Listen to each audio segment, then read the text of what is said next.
Hi നമസ്കാരം. റീഗ് like me online ക്ലാസ്സിലേക്ക് എല്ലാവർക്കും സ്വാഗതം. ഇന്ന് നമ്മൾ പഠിക്കാൻ പോകുന്ന സബ്ജക്റ്റ് എക്കണോമിക്സിലെ 15ാമത്തെ ചാപ്റ്ററായ ഡിമാൻഡ് എന്നൊരു ചാപ്റ്ററാണ് നമ്മൾ ഇന്നത്തെ ക്ലാസ്സിൽ നമ്മൾ ഡിസ്കസ് ചെയ്യാൻ വേണ്ടി പോകുന്നത്. ഓക്കെ, ഈ ചാപ്റ്ററിൽ നമുക്ക് ഇമ്പോർട്ടൻ്റ് ആയിട്ടുള്ള ഒരു 4-5 ക്വസ്റ്റ്യൻസ് നമുക്ക് ഡിസ്കസ് ചെയ്യാം. കൃത്യമായിട്ടും ഇത് പരീക്ഷയ്ക്ക് വളരെ ഇമ്പോർട്ടൻ്റ് ആയിട്ടുള്ള ഒരു ചാപ്റ്ററാണ്. സ്പെഷ്യലി ഈ നമ്മൾ ഡിസ്കസ് ചെയ്യുന്ന 3-4 ക്വസ്റ്റ്യൻസ്. ഓക്കെ, നമുക്ക് ആദ്യമായിട്ട് ഈ ചാപ്റ്ററിന്റെ പേര് തന്നെ എന്താണ്? ഡിമാൻഡ് എന്നുള്ളതാണ്. ഡിമാൻഡ്. Okay, demand. നമ്മൾ എപ്പോഴും ഈ വാക്ക് പല സ്ഥലങ്ങളിൽ നമ്മൾ കേൾക്കുന്നതാണ്, ഡിമാൻഡ് ഡിമാൻഡ് ഡിമാൻഡ് എന്ന്, അല്ലേ?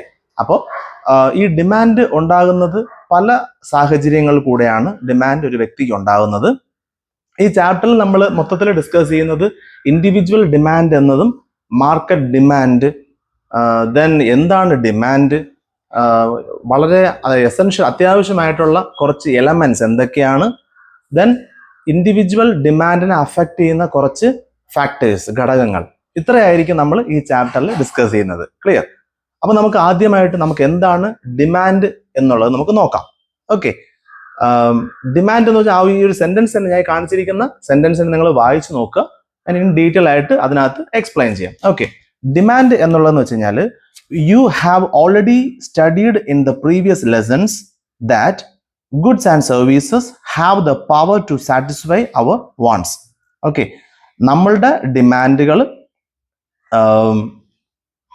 ഫുൾഫിൽ ചെയ്ത് തരാൻ വേണ്ടി അത്രമാത്രം പവറുള്ള 2 സാധനങ്ങളാണ്. അതായത് നമ്മുടെ ഡിമാൻഡ് അല്ലെങ്കിൽ നമ്മുടെ വാണ്ട്സിനെ ഫുൾഫിൽ ചെയ്യാൻ വേണ്ടി പറ്റുന്ന പവറുള്ള 2 സാധനങ്ങളാണ് എന്തൊക്കെയാ? ഗുഡ്സും സർവീസസും. ഓക്കെ, അതുകൊണ്ടാണല്ലോ നമ്മൾ ഒരു സാധനങ്ങൾ വാങ്ങാനായിട്ട് മാർക്കറ്റിൽ പോകുന്നത്. Clear? V have unlimited wants. എല്ലാവർക്കും എന്താണ്?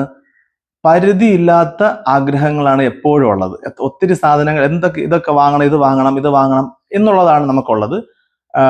നമ്മളുടെ മണി പവർ എത്ര മാത്രമാണ് അതിനനുസരിച്ചാണ് ഇപ്പോൾ ആളുകൾ ഓരോ സാധനങ്ങൾ പർച്ചേസ് ചെയ്യുന്നത്. ഓക്കെ, അതുകൊണ്ടാണ് ഇതിനകത്ത് പറയുന്നത് we have unlimited wants, most of them can be satisfied by goods and services. ഇതിൽ ഒട്ടുമിക്ക സാധനങ്ങൾ നമുക്ക് സാറ്റിസ്ഫാക്ഷൻ കിട്ടും, അല്ലെങ്കിൽ നമ്മൾ ഏത് വഴി? ഗുഡ്സ് ആൻഡ് സർവീസസ് വഴി. Okay, therefore we purchase goods and services from the market. അതുകൊണ്ടാണ് നമ്മൾ എന്ത് ചെയ്യുന്നത്? നമ്മളുടെ സാറ്റിസ്ഫാക്ഷന് വേണ്ടിയാണ് നമ്മൾ എന്ത് ചെയ്യുന്നത്? മാർക്കറ്റിൽ പോകുന്നു, സാധനങ്ങൾ വാങ്ങുന്നു. ഓക്കെ, നമ്മളുടെ ആവശ്യം നമുക്കത് ഫുൾഫിൽ ചെയ്യാൻ പറ്റും എന്ന് നമുക്കൊരു ഉറപ്പുള്ളത് കൊണ്ടാണ്. Nowadays the market is flooded with various types of goods. ഇപ്പോൾ എന്താ സംഭവിക്കുന്നത്? മാർക്കറ്റിനകത്ത് നമുക്കൊരു ആവശ്യം, ഒരു ഹെഡ്സെറ്റ് ആണെങ്കിൽ അതിന് ഹെഡ്സെറ്റിന്റെ പല തരത്തിലുള്ള ഹെഡ്സെറ്റ് നമുക്ക് കാണാൻ സാധിക്കുന്നുണ്ട് from the market. Nowadays we cannot purchase all the goods since we have limited money. മാർക്കറ്റിനകത്ത് ഇത്രമാത്രം അവൈലബിൾ ആണെങ്കിൽ നമുക്ക് എന്ത് ചെയ്യാൻ സാധിക്കുന്നില്ല? എല്ലാം നമ്മൾ വാങ്ങാൻ വേണ്ടി ആവശ്യമില്ല, ആൾക്കാർ വാങ്ങാനും നിൽക്കത്തില്ല. അവരുടെ ഡിമാൻഡ് എന്ന് പറഞ്ഞു കഴിഞ്ഞാൽ ആ ഒരു പർട്ടിക്കുലർ നീഡ് സാറ്റിസ്ഫൈ ചെയ്യുക എന്നുള്ളത് തന്നെ ആയിരിക്കാം. ഓക്കെ, അതുകൊണ്ട് അതിലുള്ള റിലേറ്റഡ് ആയിട്ടുള്ള പ്രോഡക്ട്സ് ഒന്നും വാങ്ങേണ്ട ആവശ്യം ഉണ്ടതായിട്ട് തോന്നുന്നില്ല. We have made the choice between what to purchase and what not to purchase. ഒത്തിരി സബ്സ്റ്റിറ്റ്യൂട്ട് ആയിട്ടുള്ള പ്രോഡക്ട്സ് ഉള്ളത് കാരണത്താൽ നമുക്ക് തന്നെ എന്ത് ചെയ്യാൻ സാധിക്കും? ഏത് വാങ്ങണം, ഏത് വാങ്ങണ്ട എന്നുള്ളത് തീരുമാനിക്കാൻ ഇപ്പം നമുക്ക് മാർക്കറ്റിനകത്ത് ഓപ്ഷൻസ് ഉണ്ട്. We desire to purchase a goods or a combination of goods depending upon the amount of money we have and the price we have to pay. All these things are related with the study of demand. ഈ കാര്യങ്ങളെയും മേളിൽ പറയുന്ന കാര്യങ്ങളെല്ലാം നമ്മൾ ഈ ചാപ്റ്ററിനകത്ത് എന്ത് ചെയ്യുന്നു? Discuss ചെയ്യുന്നു. അപ്പോൾ ഡിമാൻഡ് എന്താണ് എന്നുള്ളത് നിങ്ങൾക്കിപ്പോൾ ഏകദേശം മനസ്സിലായിട്ടുണ്ടാവും, എന്താണ് ഡിമാൻഡ് എന്നുള്ളത്. നെക്സ്റ്റ് വൺ നമുക്ക് ഡിസ്കസ് ചെയ്യാൻ വേണ്ടി പോകുന്നത് essential elements of demand. Essential elements of demand 3 തരം എലമെന്റ്സ് ആണ് ഇതിനകത്ത്, ഡിമാൻഡിനകത്തുള്ളത്. ഫസ്റ്റ് വൺ നമുക്കറിയാം, എല്ലാം നമ്മൾ എമൗണ്ടിന് ഡിപ്പെൻഡ് ചെയ്തിരിക്കും ഡിമാൻഡ്, അല്ലേ? സാധാരണ ഡിമാൻഡ് ഭയങ്കരമായിട്ടുള്ള പ്രോഡക്റ്റ് എന്ന് പറയുന്നു, സെയിം ടൈം ഹെവി ആയിട്ടുള്ള ഒരു പ്രൈസ് ആണ് ചാർജ് ചെയ്യുന്നത് എന്നുണ്ടെങ്കിൽ അതിന് സ്വാഭാവികമായിട്ടും എന്ത് സംഭവിക്കും? പർച്ചേസ് ചെയ്യുന്ന ആൾക്കാരുടെ ക്വാണ്ടിറ്റി അല്ലെങ്കിൽ അവരുടെ നമ്പേഴ്സ് കുറയുക തന്നെ ചെയ്യും. ഓക്കെ, അപ്പോൾ എപ്പോഴും മാനുഫാക്ചേഴ്സ് അല്ലെങ്കിൽ പ്രൊഡക്ഷൻ യൂണിറ്റ്സ് അല്ലെങ്കിൽ ഡിസ്ട്രിബ്യൂട്ടേഴ്സ് ഉദ്ദേശിക്കുന്നതെന്ന് പറഞ്ഞു കഴിഞ്ഞാൽ എല്ലാ ആൾക്കാരെയും കൂടെ അവിടെ എല്ലാവരും ഒരു കോമ്പിനേഷൻ ആയിരിക്കും കസ്റ്റമേഴ്സ്, അങ്ങനെ ആയിരിക്കണം അവർ ആഗ്രഹിക്കുന്നത്. അപ്പൊ അതുകൊണ്ട് ഇതിനകത്തുള്ള ഡിമാൻഡിന്റെ ഒരു എലമെന്റ് ഘടകമായിട്ട് വരുന്നത് first one price of a commodity, price of the commodity. Yes, അത് തന്നെയാണ്.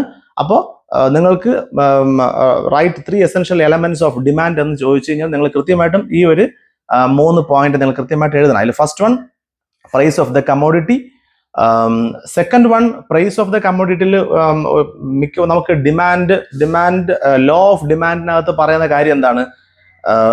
പ്രൈസ് കൂടുമ്പോൾ ഡിമാൻഡ് സ്വാഭാവികമായിട്ടും കുറയും, പ്രൈസ് കുറയുമ്പോൾ ഡിമാൻഡ് കൂടും എന്നുള്ളതാണ്.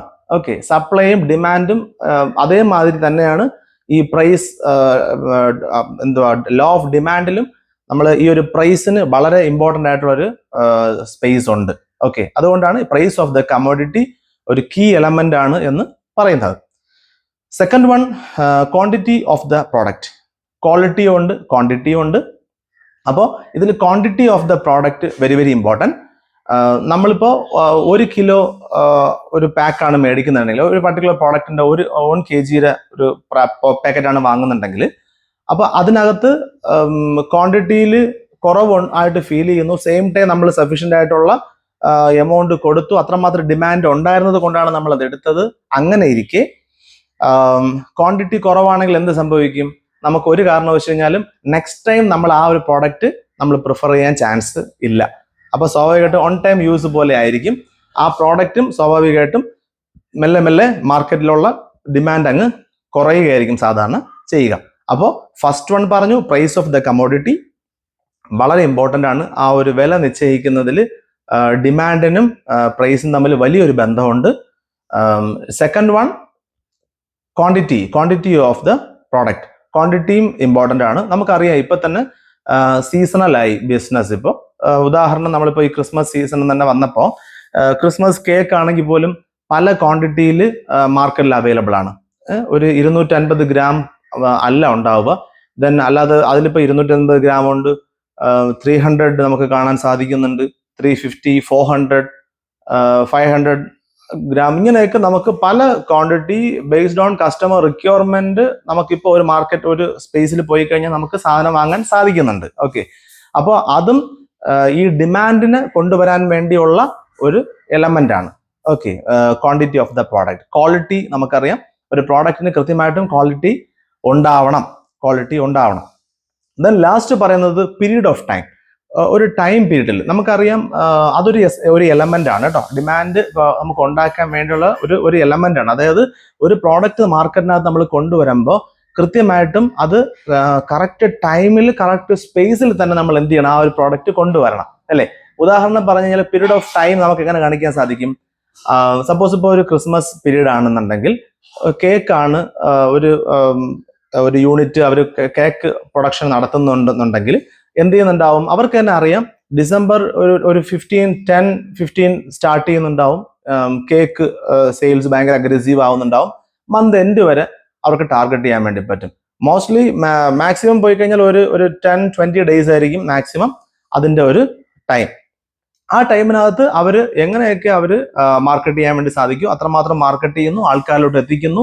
മേളിൽ പറഞ്ഞ ക്വാണ്ടിറ്റി ഓഫ് ദ പ്രോഡക്റ്റ് ഇതിനകത്തും അവർ റിഫ്ലക്ട് ചെയ്യുന്നുണ്ടാവും. പല ടൈപ്പിൽ ഒരു കസ്റ്റമേഴ്സ് വന്നു കഴിഞ്ഞാൽ അവർക്ക് അവരുടെ ബഡ്ജറ്റിനൊത്ത സാധനം കിട്ടിയില്ല എന്ന് വരാൻ പാടില്ലാത്ത രീതിയിൽ അവർ എന്ത് ചെയ്യുന്നുണ്ടാവും?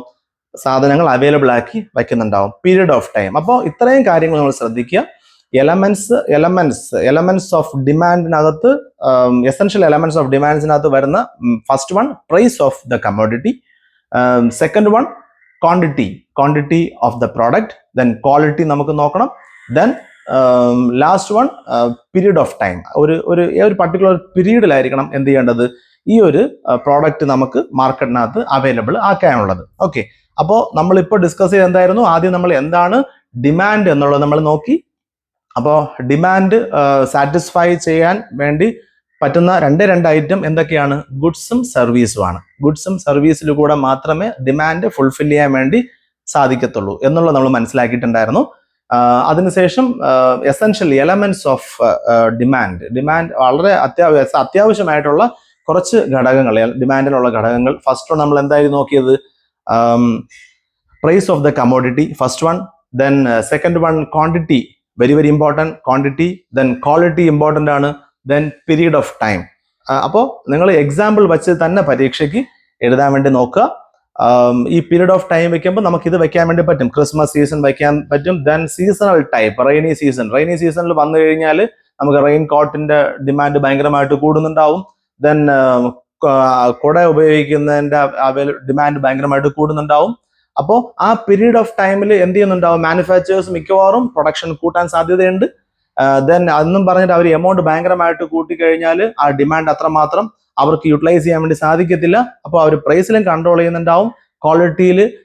ദെൻ വേറെ പ്രോഡക്ട്സ് ആണെങ്കിൽ ക്വാളിറ്റി, ഇതൊക്കെ നോക്കുന്ന ക്വാളിറ്റി, ക്വാണ്ടിറ്റി കാര്യങ്ങളെല്ലാം അടങ്ങിയ ഒരു സംഭവമാണ് essential elements of A demand. Okay, next നമുക്ക് അടുത്ത ഇത് 2 ക്വസ്റ്റ്യൻ ആയിട്ട് നിങ്ങൾക്ക് ചോദിക്കാം. വാട്ട് ഈസ് ഡിമാൻഡ്, അല്ലേ? Write a brief not about demand എന്ന് പറഞ്ഞാൽ നമുക്ക് ഫസ്റ്റ് ഡിസ്കസ് ചെയ്ത ആ ടോപ്പിക് നിങ്ങൾക്ക് എഴുതാൻ സാധിക്കും. Then essential elements of demand എന്ന് ചോദിച്ചാൽ നമുക്ക് ഇത് നിങ്ങൾക്ക് ആഡ് ചെയ്യാൻ വേണ്ടി സാധിക്കും. Next question, 2 type of demand ആണ് നമുക്ക് മാർക്കറ്റിനകത്ത് അവൈലബിൾ ആയിട്ടുള്ളത്. First one individual demand, then second one is market demand. ഇതിങ്ങനെ ആയിരിക്കും നിങ്ങൾക്ക് ഈ ക്വസ്റ്റ്യൻ കൃത്യമായിട്ട് ക്വസ്റ്റ്യൻ രൂപത്തിലായിരിക്കും നിങ്ങൾക്ക് വരിക. Brief not about individual demand and market demand. ഞാൻ ജസ്റ്റ് അതിനെ ഒന്ന് സിംപ്ലിഫൈ ചെയ്ത് പറയാൻ ആഗ്രഹിക്കുന്നു. അത് നമുക്ക് ഇൻഡിവിജ്വൽ ഡിമാൻഡ് എന്ന് വെച്ച് കഴിഞ്ഞാൽ ഒരു വ്യക്തിക്ക് ഒരു പർട്ടിക്കുലർ പ്രോഡക്റ്റിൽ ഉണ്ടാവുന്ന ആവശ്യം, ഭയങ്കരമായിട്ടുള്ള ഒരാവശ്യം. ഓക്കെ, അപ്പോൾ അത് നമുക്ക് ഉദാഹരണം നമുക്ക് ഫ്രൂട്ട്സിന്റെ രൂപത്തിൽ നമുക്ക് എടുത്തു കഴിഞ്ഞാൽ നമുക്ക് എന്ത് ചെയ്യാൻ സാധിക്കും? ഒരു വ്യക്തിക്ക് ആപ്പിൾ വേണം എന്നുണ്ടെങ്കിൽ ആ വ്യക്തിയുടെ ആഗ്രഹമാണ്, അയാളുടെ കൂടെ വേറെ ആരുമില്ല, അല്ലെങ്കിൽ ആ ക്രൗഡിൽ വേറെ ആർക്കും ആവശ്യമില്ല എന്നുണ്ടെങ്കിൽ നമുക്ക് അതിന് എന്തെന്ന് പറയാൻ വേണ്ടി സാധിക്കും? ഇൻഡിവിജ്വൽ ഡിമാൻഡ് എന്ന് പറയാൻ സാധിക്കും. ഓക്കെ, ഞാൻ ഒരു പർട്ടിക്കുലർ മാനുഫാക്ചറിങ് യൂണിറ്റ് ഇട്ടിട്ടുണ്ട്, എനിക്ക് അതിന് വേണ്ടിയുള്ള റോ മെറ്റീരിയൽസ് ആവശ്യമായിട്ടുണ്ടെങ്കിൽ എനിക്ക് കണ്ടിന്യൂസ് ആയിട്ട് ഇയേഴ്സ് എന്ത് ചെയ്യുന്നുണ്ടാവും, ആ സാധനം വാങ്ങേണ്ടതായിട്ട് ആവശ്യം ഉണ്ടെങ്കിൽ that is individual demand. Same time ഒരു പർട്ടിക്കുലർ പ്രോഡക്റ്റിൽ ഒത്തിരി ആൾക്കാർക്ക് ആ ഒരു പ്രോഡക്റ്റ് വാങ്ങണം എന്ന ആഗ്രഹമുണ്ടെങ്കിൽ that is market demand. Okay, അപ്പോൾ ഇൻഡിവിജ്വൽ ഡിമാൻഡ് എന്ന് പറഞ്ഞാൽ ഒരു വ്യക്തിക്ക് ഒരു പീരീഡ് ഓഫ് ടൈം ഒരു പർട്ടിക്കുലർ സാധനം ആവശ്യമുണ്ടെങ്കിൽ അത് ഇൻഡിവിജ്വൽ ഡിമാൻഡ് ആണ്. മാർക്കറ്റ് ഡിമാൻഡ് ആണെങ്കിൽ ആ പർട്ടിക്കുലർ സാധനത്തിന് ഒരാൾക്ക് മാത്രമല്ല 3, 4, 10, 100 ആൾക്കാർക്ക് ആവശ്യമുണ്ടെങ്കിൽ ആ പർട്ടിക്കുലർ ഡിമാൻഡ് നമുക്ക് മാർക്കറ്റ് ഡിമാൻഡ് എന്ന് പറയാൻ സാധിക്കും. ഇപ്പോൾ നോർമലി എല്ലാ സ്ഥാപനങ്ങളും എന്താ ചെയ്യുന്നത് വെച്ച് കഴിഞ്ഞാൽ അവർ ടാർഗറ്റ് ഓഡിയൻസിന് അവർ എന്ത് ചെയ്യുന്നു, ഐഡന്റിഫൈ ചെയ്യുന്നു. ആ പർട്ടിക്കുലർ സ്പേസിൽ ആ ഒരു പ്രോഡക്ട്സ് അവരെന്ത് ചെയ്യുന്നു, ഡിസ്ട്രിബ്യൂട്ട് ചെയ്യേണ്ട രീതിയിലാണ് അവർ മാർക്കറ്റ് ചെയ്യുന്നത്. ക്ലിയർ? അപ്പോൾ ഇൻഡിവിജ്വൽ ഡിമാൻഡും മാർക്കറ്റ് ഡിമാൻഡും മനസ്സിലായി കാണുമായിരിക്കും. ഓക്കെ, അപ്പോൾ എലമെന്റ്സ് നിങ്ങൾ ഓർക്കുക, ഡിമാൻഡ് ഓർക്കുക, എസെൻഷ്യൽ എലമെന്റ്സ് നോക്കുക. Then 2 type of demand, individual demand, market demand. Okay, next question നമുക്ക് നോക്കാം. Next question, factors affecting individual demand for A commodity. ഒരു കമോഡിറ്റിയിൽ എന്തൊക്കെ ഘടകങ്ങളാണ് അഫക്റ്റ് ചെയ്യുന്നത് ഇൻഡിവിജ്വൽ ഡിമാൻഡിൽ? ഓക്കെ, അപ്പോൾ നമ്മൾ നേരത്തെ പറഞ്ഞിരുന്നു ഡിമാൻഡിൽ ഒത്തിരി എലമെന്റ്സ് ഉണ്ടെന്ന് പറഞ്ഞു. സെയിം ടൈം ഇതിൽ നമ്മൾ ഈ ഒരു ക്വസ്റ്റ്യനിൽ നോക്കുന്ന വെച്ചാൽ എന്തൊക്കെ ഫാക്ടേഴ്സ് ആണ് ഉള്ളത് ഇൻഡിവിജ്വൽ ഡിമാൻഡിനെ അഫക്റ്റ് ചെയ്യുന്ന കുറച്ച് ഫാക്ടേഴ്സ്.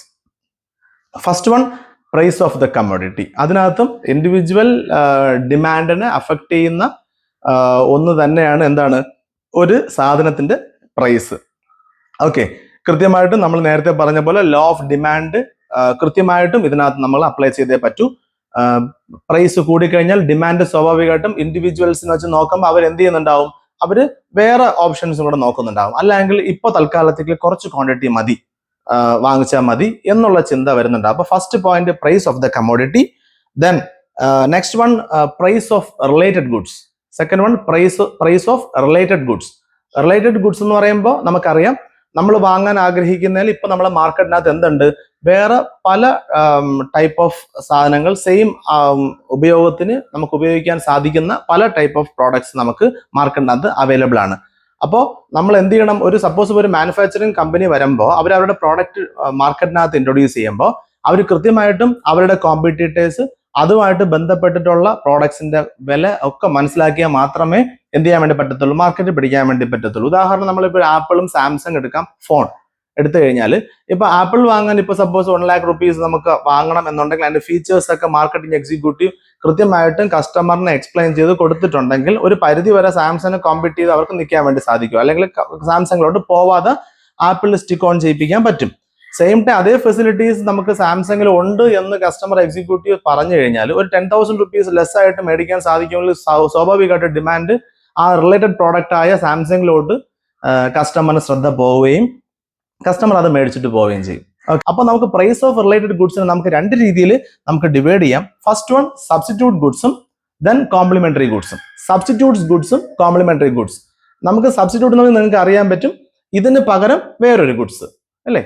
അങ്ങനെ മാർക്കറ്റിനകത്ത് ഭയങ്കരമായിട്ട് സംഭവം അവൈലബിൾ ആണ്. കസ്റ്റമറിന്റെ ടേസ്റ്റ് ആൻഡ് പ്രിഫറൻസ് അനുസരിച്ച് മാർക്കറ്റിനകത്ത് അവൈലബിൾ ആണ്. അപ്പോൾ നമ്മളിപ്പോൾ റിലേറ്റഡ് ഗുഡ്സിനെ, പ്രൈസ് ഓഫ് റിലേറ്റഡ് ഗുഡ്സിനെ നമുക്ക് ഇങ്ങനെ ഡിവൈഡ് ചെയ്യാം. ഫസ്റ്റ് വൺ സബ്സ്റ്റിറ്റ്യൂട്ട് ഗുഡ്സും ദെൻ കോംപ്ലിമെന്ററി ഗുഡ്സ്. അപ്പോൾ സബ്സ്റ്റിറ്റ്യൂട്ട് ഗുഡ്സ് എന്ന് പറഞ്ഞു കഴിഞ്ഞാൽ നമുക്ക് അത് യൂസ് ചെയ്യാൻ ഉണ്ടാവും, അതിന് പകരം നമുക്ക് എന്ത് ചെയ്യാം, വേറെ ആണെങ്കിൽ നമുക്ക് ഓപ്റ്റ് ചെയ്യാൻ വേണ്ടി പറ്റും. അപ്പോൾ ഈ ആപ്പിൾ മാനുഫാക്ചർ ഉദാഹരണത്തിന് നമുക്ക് ആപ്പിൾ നമുക്ക് നോക്കാം, സാംസങ് നോക്കാം, വേറെ കുറെ കമ്പനികളുടെ നമുക്ക് നോക്കാം. ആപ്പിൾ മാർക്കറ്റിനകത്ത് ഒരു പ്രോഡക്റ്റ് ഇറക്കുമ്പോൾ കൃത്യമായിട്ടും സബ്സ്റ്റിറ്റ്യൂട്ട് ആയിട്ട് നിൽക്കുന്ന അല്ലെങ്കിൽ കോമ്പറ്റീറ്റേഴ്സിന്റെ പ്രോഡക്റ്റിന്റെ പ്രൈസും ഫീച്ചേഴ്സും ഇവർ ആപ്പിൾ മനസ്സിലാക്കാതെ അവർ പ്രൈസ് ഫിക്സ് ചെയ്ത് കഴിഞ്ഞാൽ ഉറപ്പായിട്ടും ഫ്ലോപ്പ് ആയിരിക്കും. കൃത്യമായിട്ടും അതിനകത്ത് ഭയങ്കര ഡിമാൻഡ് ഉണ്ടാവത്തില്ല. വളരെ സെലക്റ്റീവ് ആയിട്ടുള്ള ആൾക്കാർ മാത്രം ആ പ്രോഡക്റ്റിലോട്ട് പോകും. ബാക്കി എല്ലാവരും പ്രൈസും കുറഞ്ഞിരിക്കുന്നു, same time features wise okay ആണെന്ന് തോന്നിക്കഴിഞ്ഞാൽ അവരെന്ത് ചെയ്യും, ആ പ്രോഡക്റ്റിലോട്ടേ അവർ പോകത്തുള്ളൂ. Then next one complementary goods. ഈ കോംപ്ലിമെന്ററി ഗുഡ്സിനകത്ത് വരുമ്പോൾ പ്രത്യേകത എന്ന് പറഞ്ഞു കഴിഞ്ഞാൽ ഉറപ്പായിട്ടും നമുക്കിപ്പോൾ ഫോൺ മേടിക്കുമ്പോൾ ചാർജറിന് ഭയങ്കര കോസ്റ്റ് ആണ് അല്ലേ. അങ്ങനെ നിങ്ങളൊന്ന് ഇമാജിൻ ചെയ്യൂ, സാംസങ്ങിന്റെ ഫോൺ മേടിക്കുന്നു 10,000 rupees, ഉദാഹരണത്തിന് 10,000 rupees വയ്ക്കൂ, ചാർജറിന് 15,000 rupees അല്ലെങ്കിൽ ചാർജറിന് 10,000 rupees വയ്ക്കൂ. അങ്ങനെ വെച്ച് കഴിഞ്ഞാൽ ഉറപ്പായിട്ടും അവർക്ക് ഒരു യൂസ് ഇല്ലാത്ത ഒരു സാധനമാണ് ചാർജർ, ഇതിനെ ചാർജ് ചെയ്യാനേ പറ്റത്തുള്ളൂ, കോംപ്ലിമെന്ററി ആയിട്ടുള്ള ഗുഡാണ്, അതില്ലെങ്കിൽ ഇത് പറ്റത്തില്ല.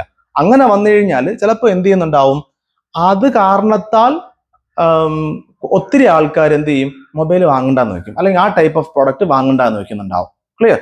ഇപ്പൊ മാർക്കറ്റിനകത്ത് ആ ഒരു നമ്മളിപ്പോ ആപ്പിൾ ഫോൺ മേടിക്കാൻ പോയി കഴിഞ്ഞാൽ കൃത്യമായിട്ടും ഐഫോൺ വാങ്ങുന്ന സമയത്ത് ചാർജർ നമ്മൾ എന്ത് ചെയ്യാൻ പറ്റും, അത് അതിന്റെ കൂടെ മറ്റു ഫോൺ കിട്ടുന്നത് പോലെ പാക്കിനകത്ത് ഉണ്ടാവത്തില്ല, എക്സ്ട്രാ നമ്മൾ കോസ്റ്റ് കൊടുത്ത് തന്നെ മേടിക്കുന്നുണ്ടാവണം. ഓക്കെ, അപ്പോൾ ചില കസ്റ്റമേഴ്സിന് അവരതും നോട്ടീസ് ചെയ്യുന്നുണ്ടാവും, അത് കാരണത്താൽ അവർ ചിലപ്പോൾ അങ്ങോട്ടേക്ക് മാറാം. അതേ ഫെസിലിറ്റീസ് ഒക്കെ ഉള്ള ഇപ്പോൾ ഒത്തിരി വേറെ കമ്പനി, ഇപ്പോൾ സാംസങ് അൾട്രയൊക്കെ എടുത്തു കഴിഞ്ഞാൽ അതിനകത്ത് ഓൾമോസ്റ്റ് എല്ലാ ഫെസിലിറ്റീസും ഉണ്ട്. കമ്പാരിറ്റീവ്ലി കുറച്ചും കൂടെ ചീപ്പായിട്ട് വാങ്ങാനും സാധിക്കും.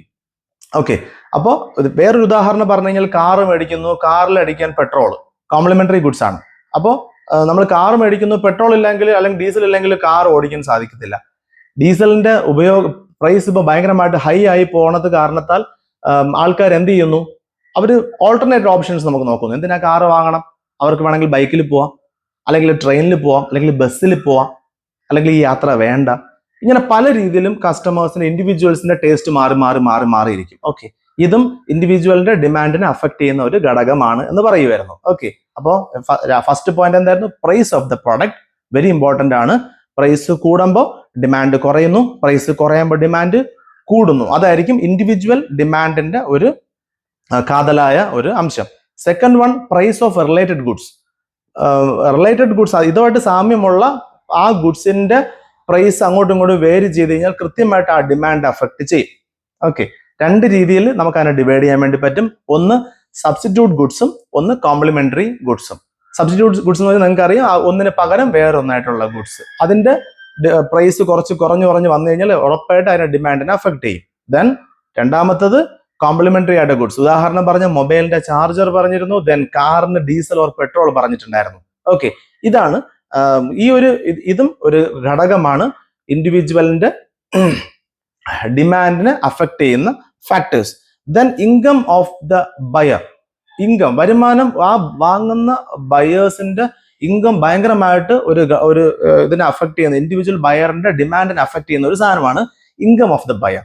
നമുക്കറിയാം, വരുമാനം ഇല്ലെങ്കിൽ ആൾക്കാർ എന്ത് ചെയ്യത്തില്ല, പർച്ചേസിന് പോകത്തില്ല, സാധനങ്ങൾ വാങ്ങത്തില്ല, അവര് നോർമലി 100 ക്വാണ്ടിറ്റി മേടിക്കണമെങ്കിൽ അവർ ചിലപ്പോൾ 5 ക്വാണ്ടിറ്റിയോ 10 ക്വാണ്ടിറ്റിയോ അവർ മേടിക്കുമായിരിക്കാം അല്ലേ. അപ്പോൾ കൃത്യമായിട്ടും അഫക്ട് ചെയ്യുന്ന ഒരു സാധനമാണ് ഇൻകം ഓഫ് ദ ബയറിന്റെ ഇൻകം. സപ്പോസ് ഈ മാസം അവർക്ക് വരുമാനം കൂടുതലുണ്ടെങ്കിൽ അവർ എന്ത് ചെയ്യുന്നുണ്ടാവും, അവരത് പർച്ചേസിങ് പവർ അവർക്ക് കൂടുതലായിരിക്കും, അവരെന്ത് ചെയ്യുന്നു, കൂടുതൽ സാധനങ്ങൾ പർച്ചേസ് ചെയ്യും. ഇൻകം ഇല്ലെങ്കിൽ അവർ എന്ത് ചെയ്യുന്നുണ്ടാവും, പർച്ചേസിങ് പവർ അവർക്ക് കുറഞ്ഞിരിക്കും എന്നുള്ളതാണ്. Then last one, taste and preference of the buyer. Taste and preferences. ബയറിന് ചില ആൾക്കാർക്ക് ഒത്തിരി ഇൻകം ഉണ്ടാവുമായിരിക്കും, പക്ഷെ അവരുടെ ടേസ്റ്റ് ഈ മാർക്കറ്റിനകത്തുള്ള സാധനങ്ങളെ അല്ലായിരിക്കാം. ഓക്കെ, അപ്പോൾ അത് കൃത്യമായിട്ടും അതുകൊണ്ടാണ് ഇപ്പോൾ പരസ്യങ്ങൾ തന്നെ ഇതിനകത്ത് ഓരോ ബ്രാൻഡും ഇൻട്രൊഡ്യൂസ് ചെയ്യുന്ന സമയത്ത് അവർ എന്ത് ചെയ്യുന്നു, പല ഏജ് ഗ്രൂപ്പിനെ അട്രാക്ട് ചെയ്യുന്ന രീതിയിലായിരിക്കും അവരെന്ത് ചെയ്യുന്നത്, മാർക്കറ്റിനകത്ത് നമുക്ക് ആഡിലൊക്കെ കാണിച്ചു തരുന്നത്. ഓക്കെ, ഉദാഹരണം ഹോർലിക്സ് തന്നെ എടുത്തു കഴിഞ്ഞാൽ അവർ എന്ത് ചെയ്യുന്നു, കുഞ്ഞുങ്ങൾക്ക് ഹോർലിക്സ് യൂസ് ചെയ്യാൻ പറ്റുമെന്ന് പറയുന്നുണ്ട് അല്ലെ. ഒരു മിഡിൽ ഏജ് ഗ്രൂപ്പിന് ഉപയോഗിക്കാൻ പറ്റുന്ന ടൈപ്പ് ഓഫ് ഹോർലിക്സ് അവർ മാർക്കറ്റിനകത്ത് ഇൻട്രൊഡ്യൂസ് ചെയ്യുന്നു. സെയിം ടൈം ഒത്തിരി ഏജ്ഡ് ആയിട്ടുള്ള ആൾക്കാർക്ക് എല്ലുകൾക്ക് ആരോഗ്യം കൊടുക്കും എന്ന് പറഞ്ഞിട്ട് അവരെന്ത് ചെയ്യുന്നു, അവർ മാർക്കറ്റ് ചെയ്യുന്നു. അപ്പോൾ ഇത് ടേസ്റ്റ് ആൻഡ് പ്രിഫറൻസ് ആണ്. ഓക്കെ, അപ്പോൾ നമുക്ക് കസ്റ്റമേഴ്സിനെ നമുക്കല്ലാണ്ട് പറഞ്ഞ് ഇവരെ ഒരാൾ എക്സിക്യൂട്ടീവ് വിചാരിച്ചു കഴിഞ്ഞാൽ പറഞ്ഞ് മനസ്സിലാക്കാൻ പറ്റില്ലായിരിക്കാം. പക്ഷെ സോഷ്യൽ മീഡിയ വഴി പരസ്യം കൊടുത്ത് അങ്ങനെ പല രീതിയിൽ എന്ത് ചെയ്യുന്നു, ആൾക്കാരുടെ മനസ്സിൽ ഒരു ടേസ്റ്റ് ഉണ്ടാക്കി വെച്ചിട്ടുണ്ട്. ഈ ടേസ്റ്റ് ഉണ്ടെങ്കിൽ മാത്രമേ എന്ത് ചെയ്യാൻ പറ്റത്തുള്ളൂ, ഇൻഡിവിജ്വൽസിന്റെ ഡിമാൻഡിനെ എന്ത് ചെയ്യാൻ പറ്റും, നമുക്ക് കൊണ്ടുവരാൻ വേണ്ടി പറ്റത്തുള്ളൂ. അപ്പൊ ഈ കാര്യങ്ങളൊക്കെ അഫക്ട് ചെയ്യും എന്ന് പറയാം. ടേസ്റ്റ് ആൻഡ് പ്രിഫറൻസസ്, കസ്റ്റമറിന്റെ ടേസ്റ്റ് അനുസരിച്ച് അല്ല മാർക്കറ്റിനകത്ത് പ്രോഡക്റ്റ് ഉണ്ടെങ്കിൽ ഉറപ്പായിട്ട് ആ പ്രോഡക്റ്റ് വിറ്റഴിഞ്ഞ് പോകത്തില്ല, അത് അവിടെ തന്നെ ഇരിപ്പുണ്ടായിരിക്കും. ഓക്കെ, അപ്പോൾ ഇതൊരു ഇമ്പോർട്ടൻറ്റ് ക്വസ്റ്റ്യൻ ആണ്. ഇത് നിങ്ങൾ വളരെ ശ്രദ്ധയോടെ പഠിക്കുക. നമ്മൾ ഇന്ന് ഡിസ്കസ് ചെയ്തിട്ടുള്ള ഇത്രയും ക്വസ്റ്റ്യൻസ്, ഫസ്റ്റ് നമ്മൾ ഡിമാൻഡ് എന്താണ് നമ്മൾ നോക്കിയിട്ടുണ്ടായിരുന്നു. Then essential elements, very important, essential element. Then 2 type of demand ആണ് നമുക്ക് മാർക്കറ്റിനകത്ത്, ഇൻഡിവിജ്വൽ ഡിമാൻഡും മാർക്കറ്റ് ഡിമാൻഡും. അതെന്താണ് നമ്മൾ എക്സ്പ്ലെയിൻ ചെയ്തിട്ടുണ്ടായിരുന്നു. Clear? Then factors affecting individual demands. Okay, അപ്പൊ ആ ഫാക്ടേഴ്സ്, അപ്പൊ ഇത്രയും നമ്മൾ ഡിസ്കസ് ചെയ്ത സാധനങ്ങൾ കൃത്യമായിട്ട് നിങ്ങൾ ബൈഹാർട്ട് ചെയ്യുക. ഈ ചാപ്റ്ററിൽ എക്കണോമിക്സിലെ 15th ചാപ്റ്റർ ഡിമാൻഡ്, ഇത് മാത്രം നിങ്ങൾ മനസ്സിലാക്കി വെക്കുക. നിങ്ങൾക്ക് കൃത്യമായിട്ട് ഇതിനകത്ത് നിന്ന് ഒരു ക്വസ്റ്റ്യൻ നിങ്ങൾക്ക് പരീക്ഷയ്ക്ക് കിട്ടുന്നുണ്ടാവും. ഉറപ്പായിട്ട് നിങ്ങൾ കോൺഫിഡൻ്റ് ആയിട്ടിരിക്കുക. റീഗൽ ആക്മി കോളേജിലെ ഈ ഓൺലൈൻ ക്ലാസ്സുകൾ നിങ്ങൾ സബ്സ്ക്രൈബ് ചെയ്തിട്ടുണ്ടായില്ലെങ്കിൽ നിങ്ങൾ എന്ത് ചെയ്യുക, സബ്സ്ക്രൈബ് ചെയ്യുക. കൃത്യമായിട്ട് നമ്മൾ അപ്ലോഡ് ചെയ്യുന്ന എല്ലാ വീഡിയോസും നിങ്ങൾക്ക് യൂസ്ഫുൾ ആയിരിക്കും. പറ്റുവാണെങ്കിൽ നിങ്ങൾ ഫ്രണ്ട്സിനൊക്കെ ഷെയർ ചെയ്ത് കൊടുക്കുക. ഇതേമാതിരി വളരെ ഈസി ആയിട്ടുള്ള കുറച്ച് ക്വസ്റ്റ്യൻസ് സിംപ്ലിഫൈ ചെയ്തിട്ടായിരിക്കും എല്ലാ അധ്യാപകരും നിങ്ങൾക്ക് ക്ലാസ് അറ്റൻഡ് ചെയ്യുന്നത്. ഓക്കെ, അപ്പോൾ എന്തായിരുന്നാലും പഠിക്കുക. All the best. Thank you. Next video നമുക്ക് വീണ്ടും കാണാം. Thank you.